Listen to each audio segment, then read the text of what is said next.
Assalamualaikum warahmatullahi wabarakatuh. Selamat datang teman-teman semuanya. Perkenalkan, nama saya Muhammad Ezar Farizi. Saya tadi kelas 12B, nomor presensi 20. Saya berasal dari SMA Negeri 1 Kota Malang.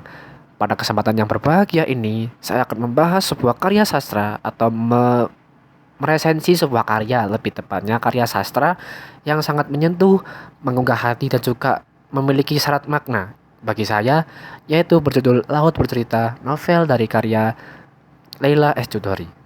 Novel ini diterbitkan oleh Kepustakaan Populer Gramedia atau KPG pada tahun 2017 dan memiliki tebal sekitar 379 halaman. Namun, bukan sekedar jumlah halaman yang membuatnya istimewa, melainkan isi dan pesan kemanusiaan yang terkandung di dalamnya. Laut Bercerita bukan hanya sebuah cerita fiksi tentang seorang aktivis mahasiswa, tetapi juga potret sejarah kelam bangsa Indonesia. Sebuah masa ketika suara dibungkam, perbedaan dianggap ancaman, dan keberanian dibalas dengan penderitaan. Leila S. Chudori melalui karya ini menghadirkan suara-suara yang hilang menjadi pulih kembali. Mereka yang pernah memperjuangkan kebebasan dan keadilan namun tak lagi sempat pulang. Cerita dalam novel ini dibagi menjadi dua bagian besar yang saling berhubungan. Bagian pertama itu menceritakan kisah dari sudut pandang Biru Laut Wibisono atau biasa dipanggil Laut. Seorang tokoh utama yaitu menjadi seorang mahasiswa idealis yang aktif dalam gerakan mahasiswa di masa pemerintahan Orde Baru. Laut bersama teman-temannya seperti Alex, Sunu, Daniel, dan Kinan adalah generasi muda yang bermimpi akan Indonesia menjadi lebih bebas dan adil. Mereka berjuang dengan cara menulis, berdiskusi, menyebarkan pamflet, hingga menyuarakan perlawanan terhadap kekuasaan yang menindas rakyat. Namun, perjuangan mereka tidak tanpa risiko. Aktivitas mereka membuat mereka dicap sebagai pengkhianat, pemberontak, dan bahkan ancaman sebagai stabilitas negara. Dalam salah satu titik cerita yang paling memilukan, Laut dan kawan-kawannya diculik oleh aparat misterius. Mereka disekap di tempat rahasia, disiksa, dipaksa mengaku, dan kemudian satu persatu menghilang tanpa jejak. Melalui sudut pandang Laut, pembaca diajak menyelami perasaan seorang idealis muda yang terjebak antara harapan, rasa takut, dan kenyataan pahit bahwa memperjuangkan kebenaran kadang berarti mengorbankan segalanya. Bagian kedua beralih ke sudut pandang Asmara Jati yang merupakan seorang adik perempuan Laut. Asmara tumbuh dalam keluarga yang terluka. Keluarganya kehilangan anak laki-laki mereka tanpa tahu di mana jasadnya berada. Bertahun-tahun ia hidup dalam bayang-bayang kehilangan dan ketidakpastian, namun juga dalam semangat untuk mencari kebenaran.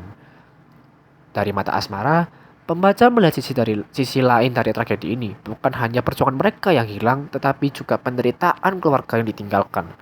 Asmara menjadi simbol harapan, generasi yang tidak menyerah pada keheningan dan berani mengungkap kebenaran yang berusaha dikubur.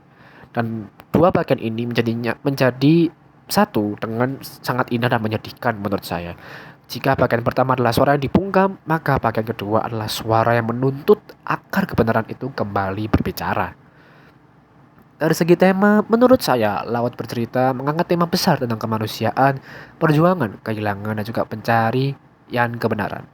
Tema ini terasa kuat karena bersumber dari peristiwa nyata, tragedi penculikan dan penghilangan paksa para aktivis pada tahun 1998.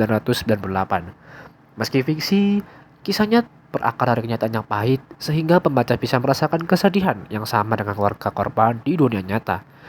Tokoh utamanya Biru Laut digambarkan sebagai pemuda yang idealis, cerdas, dan berani.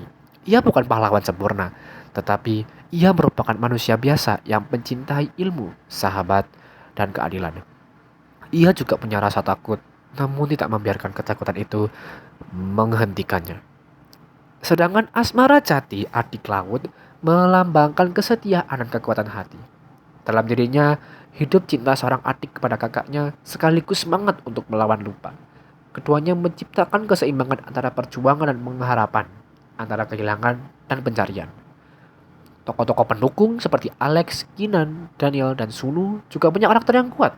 Masing-masing membawa latar belakang dan kepribadian berbeda, namun disatukan oleh cita-cita yang sama, yaitu dengan menegakkan keadilan negara. Latar dalam novel ini terbagi menjadi dua, yaitu latar waktu, yaitu masa akhir Orde Baru di tahun 1990-an, dan latar tempat seperti kampus, markas aktivis, tempat penyekapan, dan rumah keluarga. Laila menggambarkannya dengan sangat rinci hingga pembaca seolah bisa melihat dan merasakan ketegangan yang dialami para tokoh-tokoh yang ada di dalam tersebut. Dari segi alur, Laila menggunakan alur campuran yaitu maju dan mundur untuk memperkuat emosi dari para pembaca. Momen-momen reflektif di mana Laut mengenang masa lalunya sebelum penculikan dan ada juga adegan masa kini dari perspektif asmara. Ya, alur semacam ini membuat pembaca seperti menonton potongan kenangan yang berserakan perlahan-lahan membentuk satu gambaran besar tentang kehilangan dan perjuangan. Untuk gaya bahasa, Leila menggunakan bahasa yang puitis, reflektif, dan sangat emosional.